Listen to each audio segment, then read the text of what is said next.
Greasing the 1966 Bell 47 G3B1 helicopter, non-turbocharged.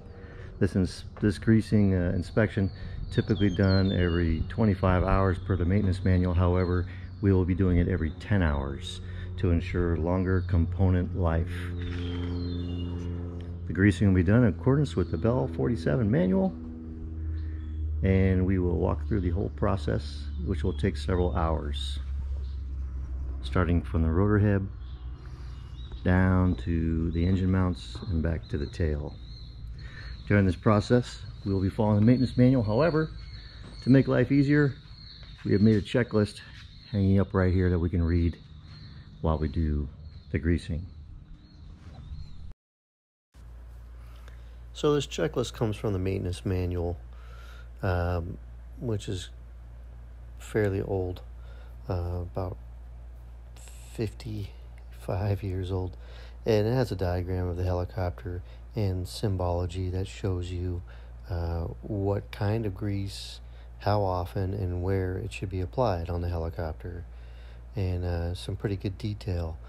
Squares that are slightly sideways into a diamond indicate every 50 hours, and an octagon might mean every 100 hours. As this diagram shows, and every point on the helicopter is pointed out: pitch, change, head, rod bearing, number 16, etc. So to make it easier, I made my own checklist.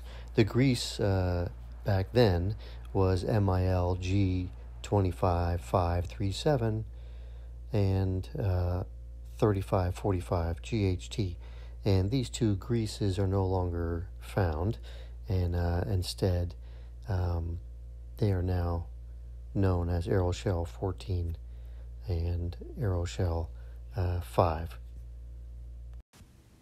Aeroshell 14 is the primary grease we use for most of the fixtures on the helicopter, with the exception of the cooling fan bearing, which uses Aeroshell 5, which has a very specific temperature range for engine heat. Both of these greases can be purchased from Aircraft Spruce for about $10 a tube. All grease used will be Aeroshell 14, with the exception of the cooling fan bearing, which will be Aeroshell 5, the stabilizer bar dampers, which is MIL-H-5606, the hydraulic reservoir, which is the same, and the tail rotor gearbox, which is 10W30. 10W30 can be picked up at your local auto supply store. Tools used will be a standard grease gun for Aeroshell 14, standard grease gun for Aeroshell 5 for the cooling fan bearing unit, quick fixes, needle nose adapters, and rubber gloves. There are three types of grease fittings on the Bell 47 helicopter. The standard grease nipple that you've seen on any tractor, a hand pack grease area, which is typically done every 100 hours, and a grease fitting which would require a needle nose adapter. The Bell 47 helicopter sits fairly high off the ground, so when doing certain parts of the helicopter, like the rotor mast, you need to be careful you don't fall. So for safety, we like to use a ladder. In addition, this custom-made platform that's designed that fits neatly on the helicopter can be used to step on. Grease serves two purposes for the helicopter components. One is to provide lubrication, which reduces wear, but also very importantly, the grease purges moisture and keeps moisture out of these components to prevent corrosion.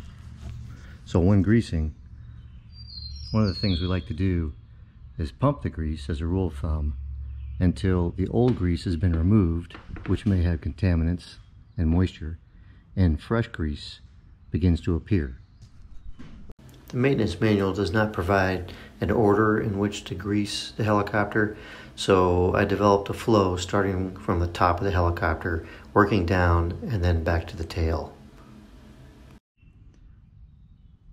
Starting at the top of the helicopter, for greasing, we begin with the droop, stop, rabbit ears, which are these two. And you can see there's one Zeus fitting on each one. The grease right there you can see is black.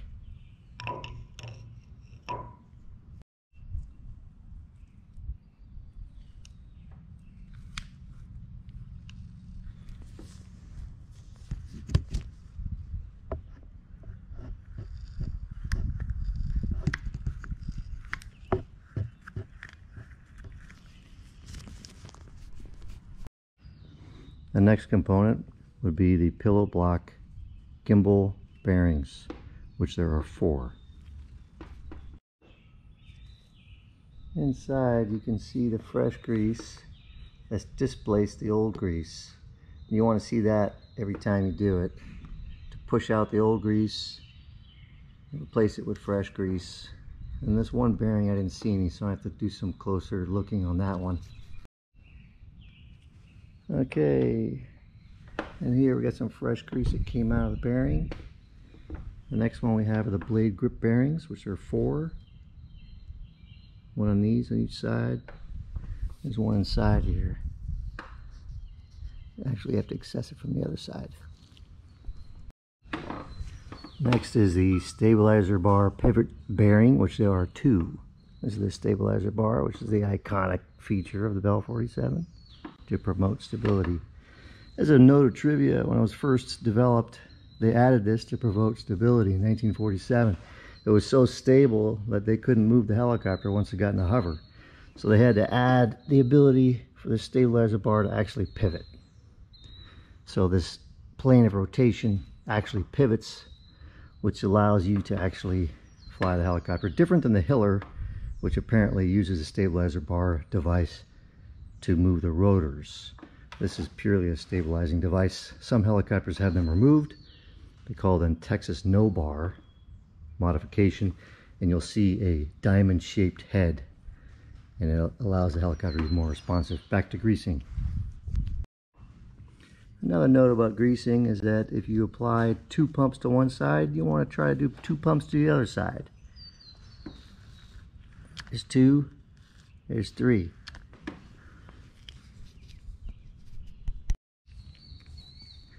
And here's a stabilizer bar pivot bearing. You can see the fresh grease coming out that side and the fresh grease coming out that side. And as a side note, you'll see that when I'm walking around up here, I always keep 1 foot on the wooden platform because I know that's not going to hurt anything. What you don't want to do is step on that. That's a short shaft. Put my finger on it. Very easy to step on that by accident. My left foot's on the frame above the exhaust pipe. That's okay.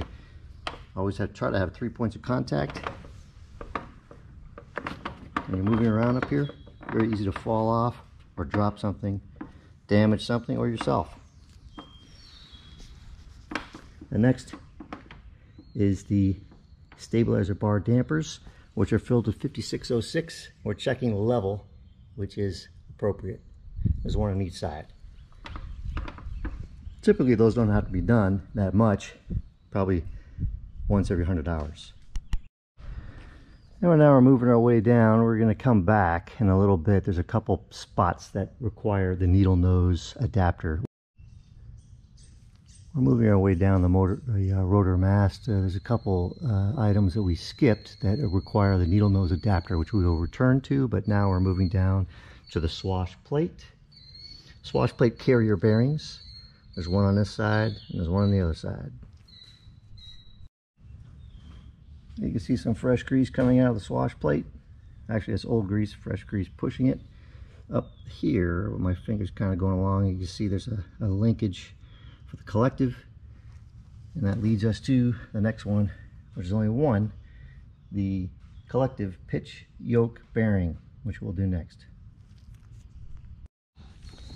So next, this is the needle nose adapter, which we are going to attach to do some of these smaller fittings. So again, stabilizer bar, main rotor blade, mixing lever, bearing. So here's mixing lever, 2 bearings on each one. There's another one over here on that side, but over here, kind of tricky to see.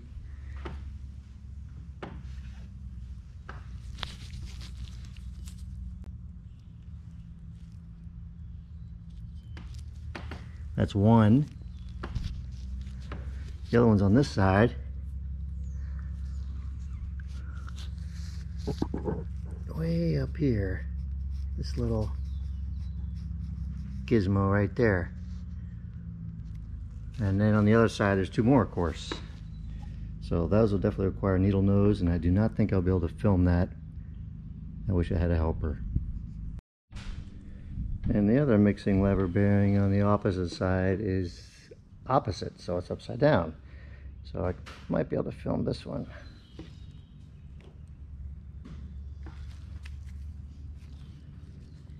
Fortunately, my hand's probably in the way.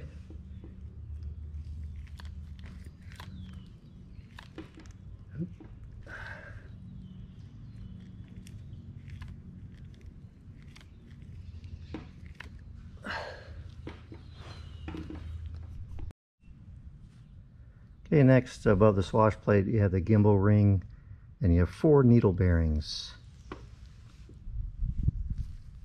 There's one, and there's 3 more. There's another one, and you have to go around and find them. And those are next. And you can see the gimbal ring needle bearings are now been greased. Fresh grease is coming out. Next is the link and scissor lever bearings. There's 2. Just back up a little so you can see what's going on. One over here, and on the opposite side.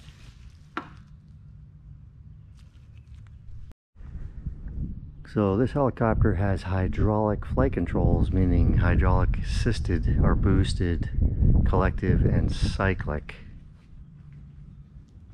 which means there's 2 for the cyclic and 1 for the collective.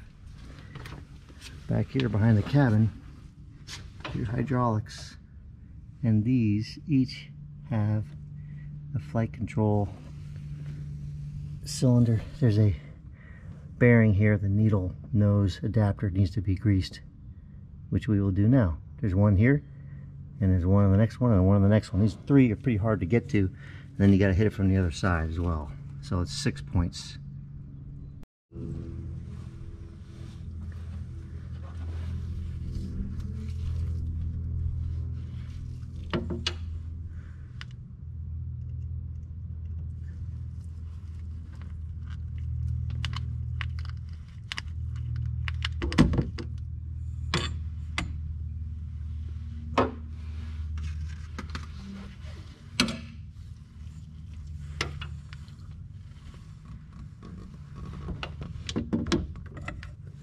Try not to hit the camera.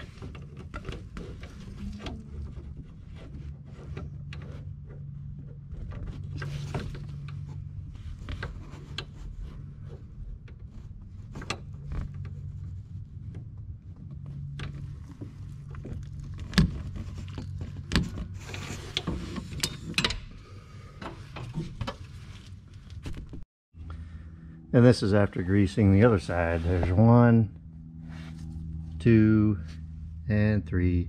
Of course, here's a reservoir, which you always will check. Make sure it's filled up with 5606.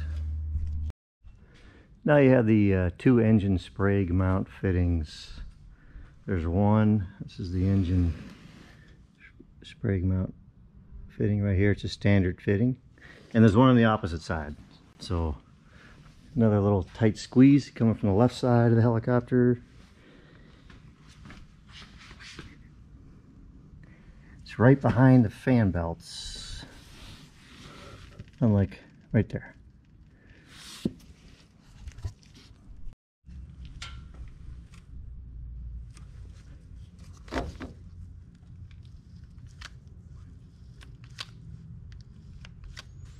There's some grease coming out the bottom right there. You can see the old grease and the new grease coming out.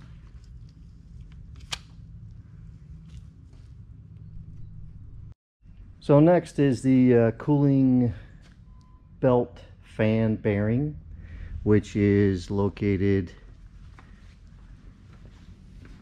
just where we were for the engine brake, for the Ford engine brake mount. There's one right down here, and that's it. And this is the only point on the helicopter it's done with a different kind of grease, number 5, Aeroshell 5, which, so I use it so, you know, rarely. Every 10 hours I do a couple squirts and that's it. And in the wintertime sometimes it sits here. So it brings us to the point of storing your grease gun.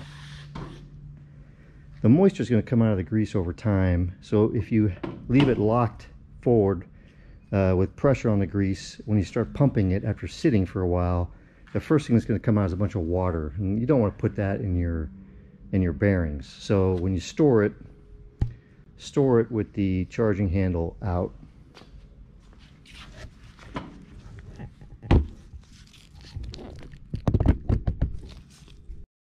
And you'll see that I just squirted a couple squirts of this to check it. And this has been sitting for about 4 months over the winter, where it was below freezing, and now we're at 80 degrees here. And you see there's no water came out of that at all. So it's a different kind of grease. It's ready to go. And I'm going to go ahead and put it into the fan bearing. So now we are done with the main rotor mast and associated components with the engine area. And we are now moving on to the tail rotor drive, where you have couples and bearings. You have 3 couplings and 8 bearings. So the 3 couplings on the short shaft, they call this right here, which should always have a little play forward and backwards. These are hand packed and do not need to be done as often as the bearings do, because the danger, you don't want to over grease this stuff. This is you can tell by feeling this that there's plenty of grease inside. This is where you get at it, but these to me feel fine. There's another coupling in the back here next to the universal joint, which we'll get to in a second, but here this one is also plenty full. So we don't want to over grease, so we'll leave those alone. And now we're going to move to these tail rotor drive bearings, which there's 8. 1, 2, 3, 4, 5, 6, 7, 8. Very distinctive. People notice these right away because they're open bearings. Definitely need to be greased as every 10 hours. 25 per the manual, but we do it about every 10 or 12. Why not? Grease is cheap, and that prevents corrosion, and components will last longer. So trying to get as close as I can to this, but now this is a good thing. You can actually see the grease come out. Going in, 1, 2, 3, 4. There it comes, the clean grease. And we're going to wipe that off afterwards.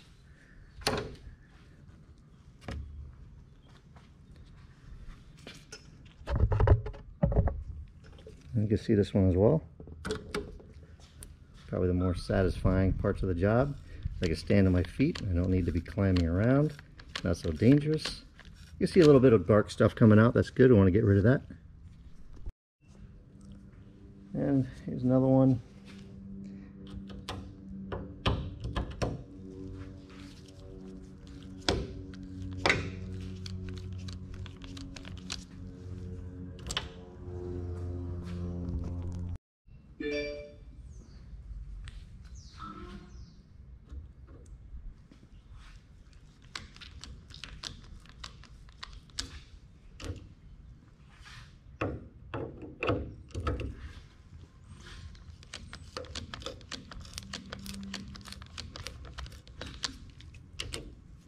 Like I said, we're going to wipe all the excess grease off in a moment.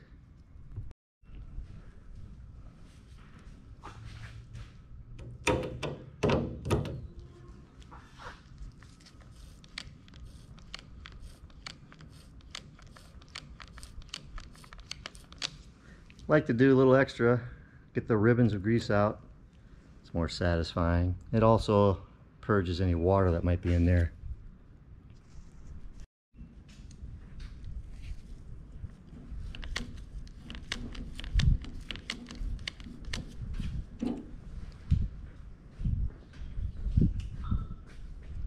And then this one goes backwards. Can't really see it very well in this angle.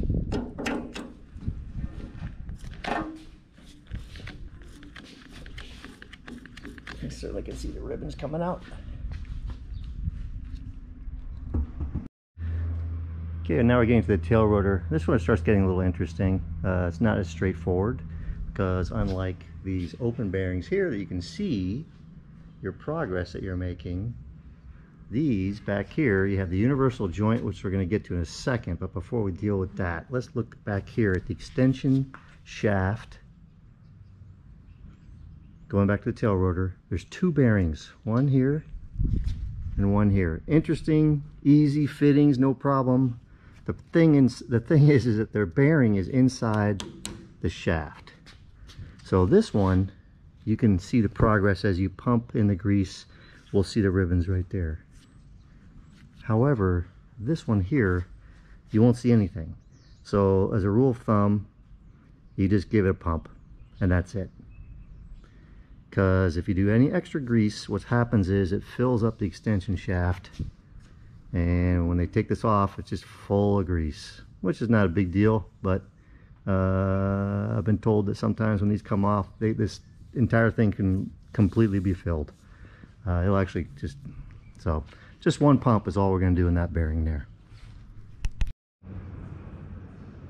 So here we go. In here you should be able to see it go in. Or come out, rather. There it comes. That's plenty. And on this one, like I said, we're just going to do one pump.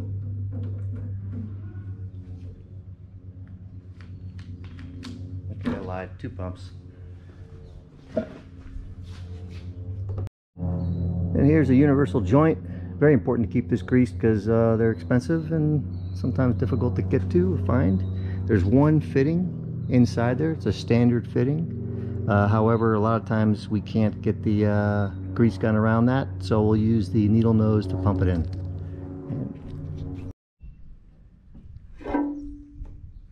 So sometimes you can't get to it, so you need to move the blade to move the universal joint, and every time you move the blade you make sure there's no one around that you're going to hit or any obstructions. And we're moving the blade to get that fitting exactly where we want it.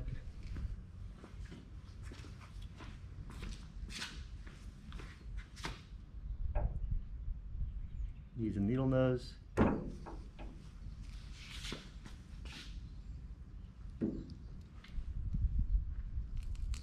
You hear it going in.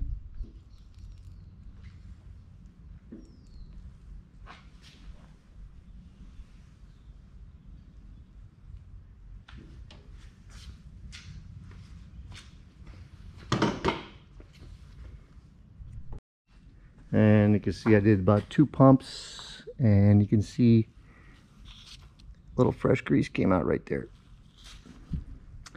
So now we're going to move back. We did the extension shaft bearing already, and we're going to move back to, we have a couple needle nose fixtures we have to do back here. So another tricky one, get the pitch change head bearing of the tail rotor. This is the fixture right there.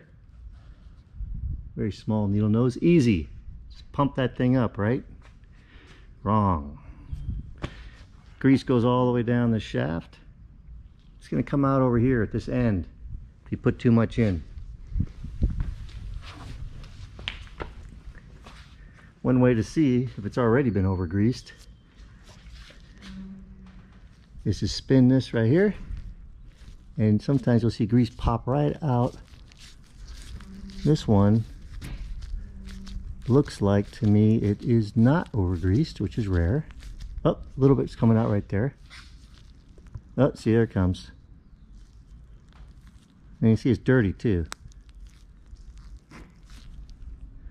Probably plenty of grease in there. The quality of the grease isn't the best, but it is greased. So we're not going to over grease this. We have to be very careful. So we compress this by changing the pedals. We do it by hand right here, like I just did. And if you watch, this little orange sac opens up, relieves the pressure. You can squeeze this. If it sticks, it's fine. Most common error, overfill this. Put too much grease in it. We're going to leave it be.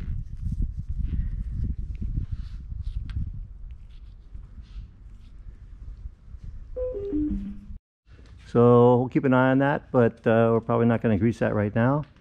We're going to move on to the last part, which is the trunnion housing bearings before moving to the undercarriage wheels.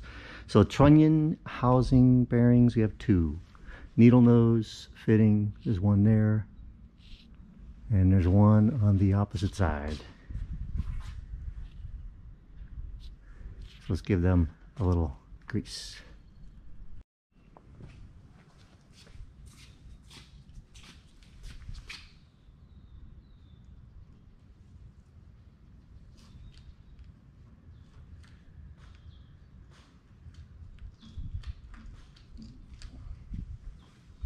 Hear it going in.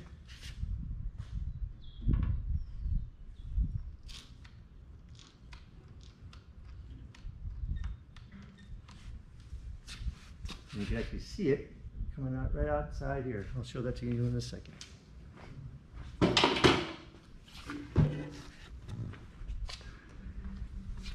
There's the fresh grease, which we'll clean out as well so it doesn't go all over the place. So this helicopter has wheels, and there are two grease fittings on each side. You have one right here, which is for this action, for extending and retracting. A little more importantly, on the other side, you have a bearing for the wheel, right there. And you can see some dirty grease coming out right there. We're going to add some grease to that right now.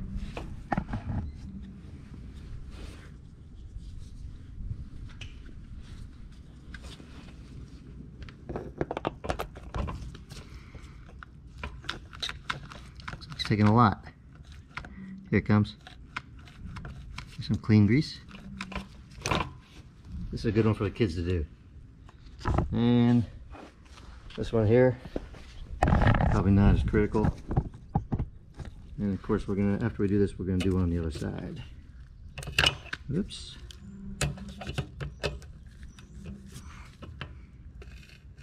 That's plenty. And then we'll do the other side.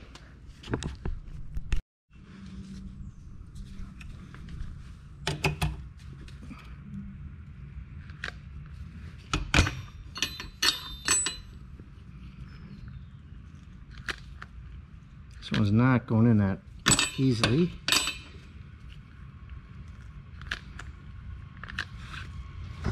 Check the other one out.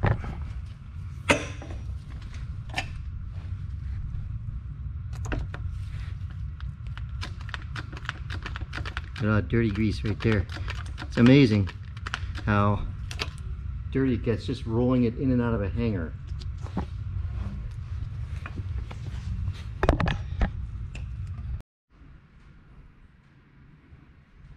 And at this point, we will wipe down all excess grease using a brush and rags, so that when we actually start the helicopter and start moving all the components, that grease doesn't fly everywhere. And just to give you some idea of how long this takes, got out here to the hangar about 9 o'clock, and of course we're filming, and filming takes a little longer. But now we wipe this grease down. I made this brush kind of cut for this, and then you just kind of drop the camera.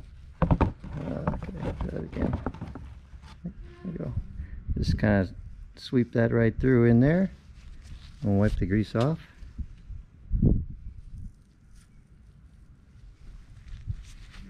Like I said, the tail rotor shaft It's one of the better things to work on because you can stand on the ground, you're not going to fall and die.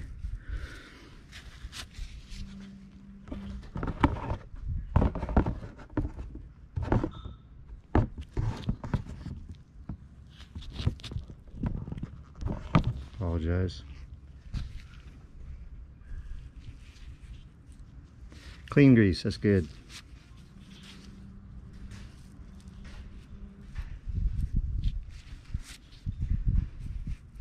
And after we fly it, we're going to have to do this again because more grease will come out.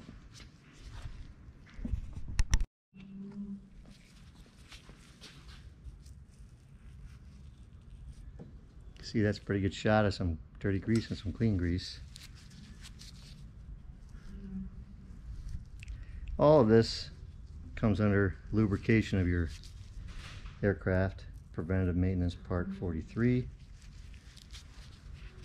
which means if you're a pilot, you have a license, you can do this to your own aircraft, but not to someone else's. In that case, you have to hire somebody. A&P can do it. Like I said before, during annuals, this is something that's done, or 100-hour inspections. But doing it every 10 hours would be optimal. The other time you have to do it is if it rains. Then you have to do it again.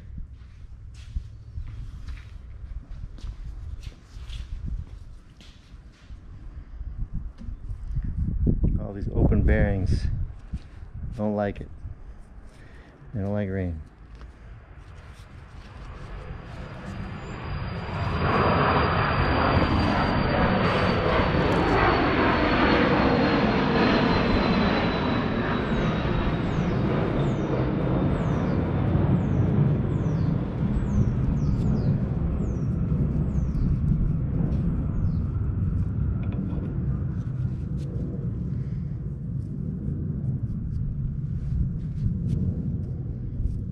This is the once over.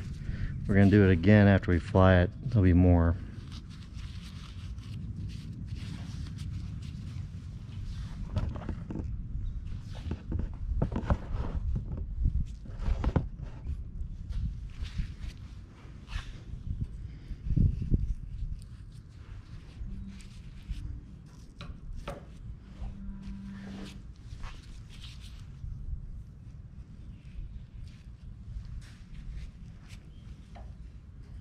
Probably going to fast forward this because it's not very exciting to watch, although it sure is nice to do.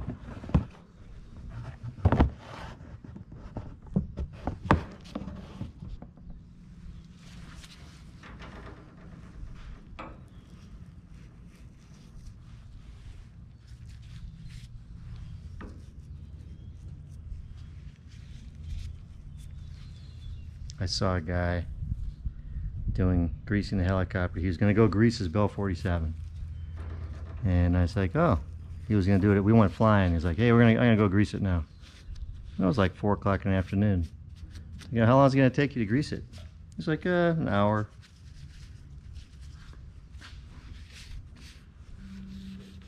I mean, that's a pretty short time. Like I said, I've been doing this for about 3 hours at least already.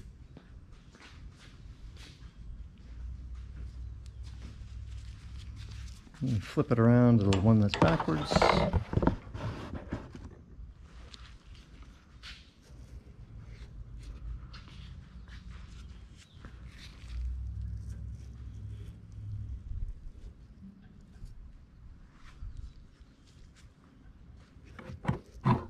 I guess you could do it in an hour.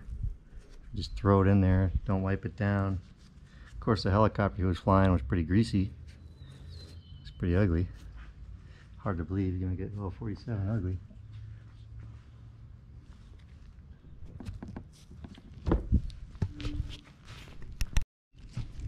So here's a good shot of old and new grease. That darker red one to the right is the old grease, and the one on the left is the new grease. So it actually changes color over time. Just took it out of there.